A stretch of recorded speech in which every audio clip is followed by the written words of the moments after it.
ఆ జోక్ ఏంటంటే ఒక హస్బెండ్ మంచిగా ఉంటాడు పాపం, కానీ భార్య నిర్ణయించుకుంటుంది ఏదేమైనా వీనితో కొట్లాడాలని. ఏదేమైనా వీడిని కొట్లాడాలి, వీడిని ఇరికియాలి దేంట్లన్నా అనుకుంది. బట్ హస్బెండ్ ఆడు ప్రాబబ్లీ నాలంటుడేమో, ఆడు కొట్లాటకు దిగుతలేడు, కొట్లాటకు దిగుతలేడు. తెలుసుకున్నాడు అందుకే దిగట్లేదు. కాదు వాడి స్వభావం. తెలుసుకున్నప్పుడే జరుగుతుంది. అయితే విను బెట విను.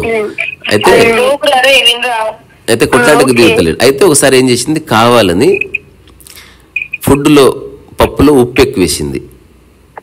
అన్నం బంక చేసిన తర్వాత హస్బెండ్ పెట్టినప్పుడు హస్బెండ్ అంటాడు కదా, నువ్వు ఎవరన్నా ఏమంటారు, కూరలో ఉప్పు ఎందుకు ఎక్కువ వేసినావు అంటాడు కదా. మరి అట్లుంది నా సంసారం, నీ సమక్షంలో అట్లుంది, నాకు దమాకే పని చేస్తలేని ఏదో గొడవ పెట్టుకోవాలనుకుంది. అయితే అట్లా అనుకుంది ప్లాన్, అట్లా అంటే ఇట్లా అందామని.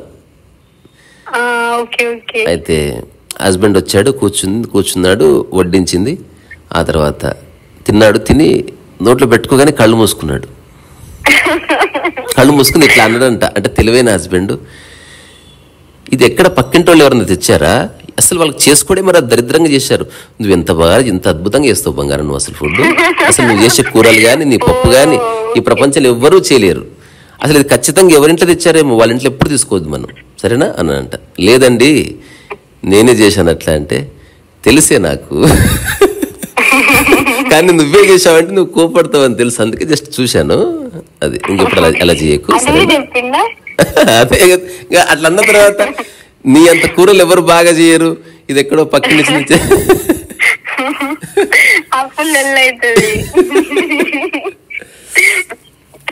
అది.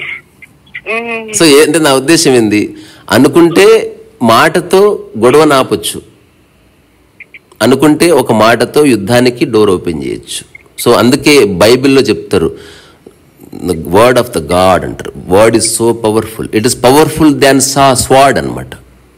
స్వాడ్ అంటే SWORD, ఎస్ తీసేసి వర్డ్ అయింది. అది అంటే మాట కత్తి కంటే పదునైంది. ఒక్క మాట వల్ల చచ్చిపోయిన వాళ్ళు ఉన్నారు.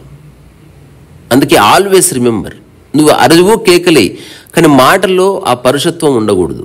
అది ఎవరికైనా నాకు వర్తిస్తుంది, నీకు వర్తిస్తుంది. అందుకే మనుషులు ఏం చేస్తారు, మాటలు అంటారు, ఎందుకంటే గుచ్చేస్తే కత్తెన్నకు సగమే గుచ్చుతుంది, మాట మొత్తాన్ని గుచ్చుతుంది పోయి. అందుకే మనిషికి ఇష్టం పక్కవాడిని మాటలు అనడం, పక్కవాడిని ఇబ్బంది పెట్టడం. అంత బాగుంది, చివరిలో ఒక మాట అనేస్తారు, దాంతో అసలు రోజంతా డిస్టర్బ్ అయిపోతుంది. ఎందుకంటే ఆ మాట పోయి గుచ్చుకుంది మనసుకి, ఈగో గుచ్చుకుంటుంది అనమాట. ఇప్పుడు టీవీ సీరియల్స్ అంతా అంతే కదా.